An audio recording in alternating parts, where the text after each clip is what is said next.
Bonsoir, le Talk Orange Le Figaro reçoit ce soir Christian Saint-Etienne, économiste, titulaire de la chaire d'économie au Conservatoire national des arts et métiers. Bonjour Christian Saint-Etienne. Vous êtes également membre du Cercle des économistes qui réunit ce week-end un colloque comme chaque année à Aix-en-Provence sur le thème à la recherche de la nouvelle croissance. Alors, la croissance, on est en plein dans le débat du moment. On sait que la France a connu une récession importante en 2009. Les prévisions de croissance donnent une croissance positive en 2010. Est-ce qu'aujourd'hui, on peut dire que de fait, la croissance est de retour en France? Non. On est sorti de la crise, mais on n'est pas revenu dans un régime de croissance.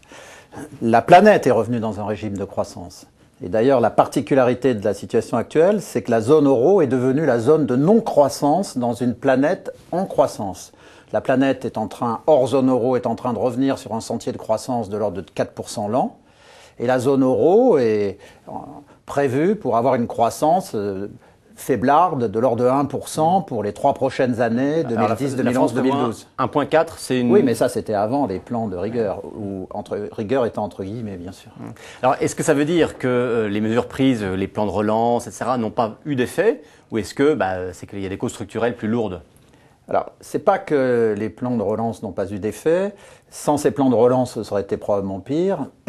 Par ailleurs, l'Europe de la zone euro a relativement bien dosé ses plans de relance. Ça a été beaucoup mieux fait que, par exemple, dans le Royaume-Uni. Mais le problème, c'est que nous avons des difficultés structurelles. La zone euro, aujourd'hui, est une zone monétaire qui n'est pas optimale, qui ne possède pas de gouvernement économique. Les pays se cannibalisent les uns les autres. La croissance de l'Allemagne se fait essentiellement par des exportations en France et en Italie, donc au détriment des autres pays. Comme il n'y a pas de croissance de la demande interne en Allemagne, la France et l'Italie ne peuvent pas exporter vers l'Allemagne. Et donc on est dans un jeu à somme négative.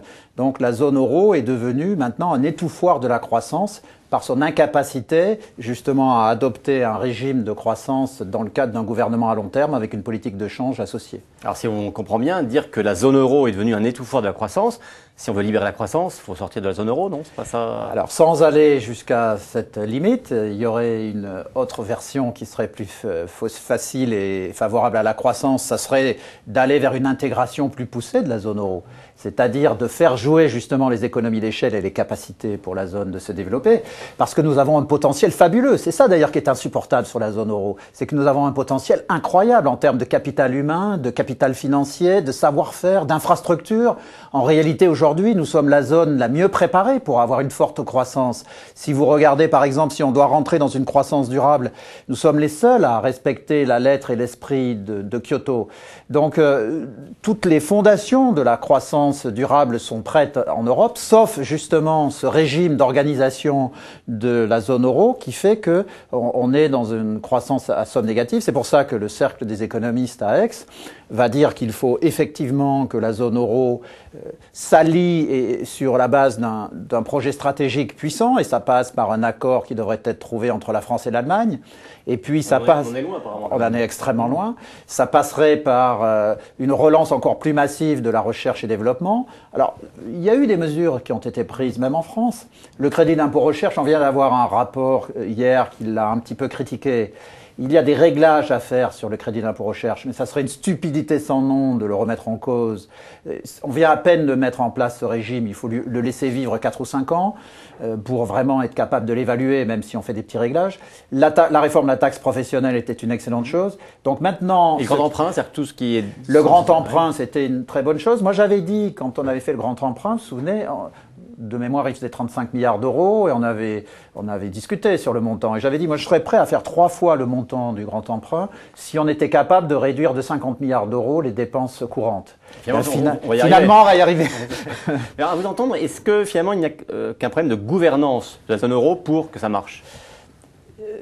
C'est intimement lié, bien sûr, à l'entrepreneuriat dans la zone euro qui n'est pas assez offensif, mais l'absence de gouvernance gêne terriblement.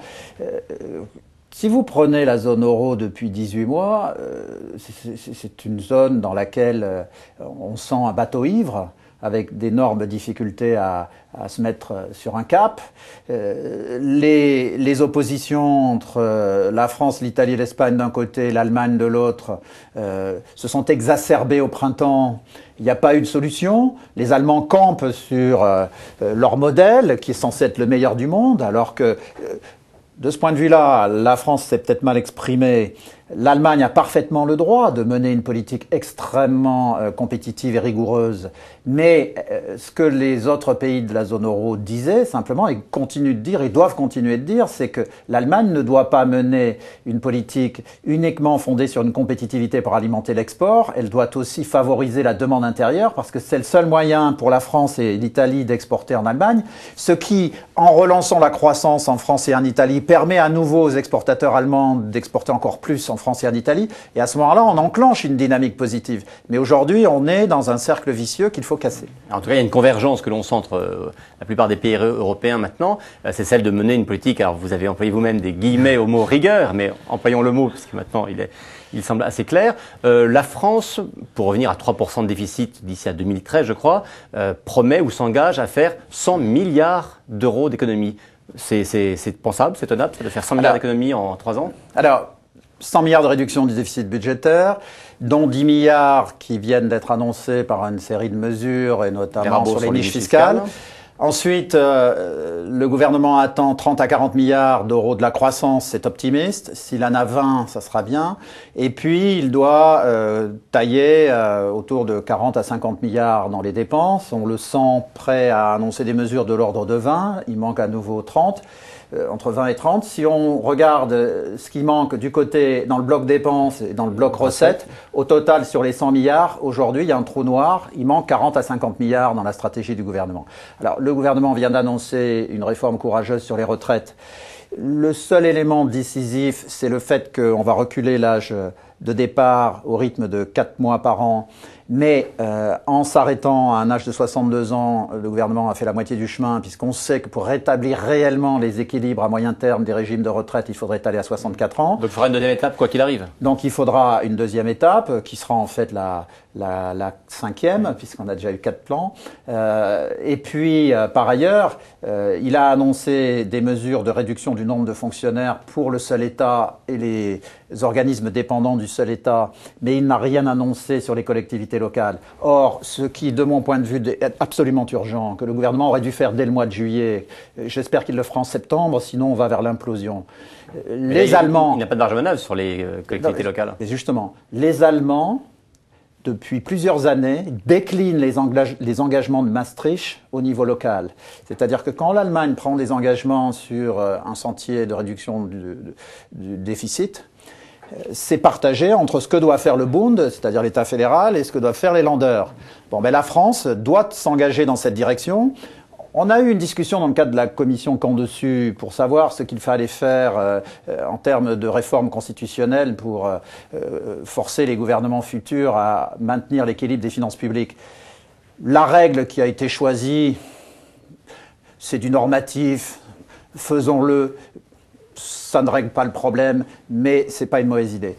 En revanche, quitte à faire une réforme constitutionnelle, la deuxième partie essentielle de cette réforme constitutionnelle, ça serait justement de prévoir les mécanismes de déclinaison des objectifs et des engagements que prend la France au niveau de la Commission européenne dans le cadre du pacte de stabilité, vis-à-vis des 3 grandes formes de collectivités que sont l'État, les collectivités locales et la sécurité sociale. Et si le gouvernement ne s'engage pas dans cette direction, eh bien, on va vers une implosion. Il faut quand même rappeler que sur les 5 dernières années, chaque fois que l'État supprime 10 000 emplois publics, les collectivités locales en créent 20 000. Donc, si ce point précis n'est pas inscrit dans la future règle constitutionnelle qui sera adoptée, elle sera, selon vous, lettre morte. Absolument.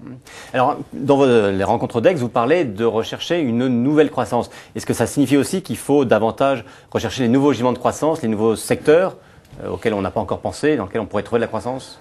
Il y a bien sûr cet aspect-là. Il va falloir investir massivement dans la croissance verte, dans les biotechnologies. Mais plus fondamentalement, ce que nous prônons, c'est un nouveau régime de croissance. C'est-à-dire que quand on observe la nature de la croissance aux États-Unis, c'est l'iPad, c'est l'iPhone, c'est-à-dire des entrepreneurs qui prennent des risques, qui sont extrêmement innovants. C'est ce qui nous manque en Europe. Une discussion avec un très haut responsable de Siemens, qui est une entreprise emblématique de l'Europe, nous disait récemment nous sommes les meilleurs dans les domaines où nous sommes, mais nous aurions été incapables de faire l'iPad ou l'iPhone. Donc, ce qui est absolument essentiel, c'est d'adopter des régimes fiscaux et sociaux qui favorisent l'entrepreneuriat. Alors, la France a pris des mesures. Fiscaux veut dire nouveaux allègements au moment où on cherche au contraire des recettes. Je pense que justement, il y a des rééquilibrages à mettre en œuvre. Par exemple, je vous réponds tout de suite, je pense qu'il faudrait mettre en œuvre une mesure, d'ailleurs prônée par le Parti socialiste, qui est de diviser par 2 le taux d'imposition sur les bénéfices mis en réserve. Une autre mesure, ça serait clairement d'abroger l'ISF et le bouclier fiscal et de le remplacer par une tranche supplémentaire de l'impôt sur le revenu.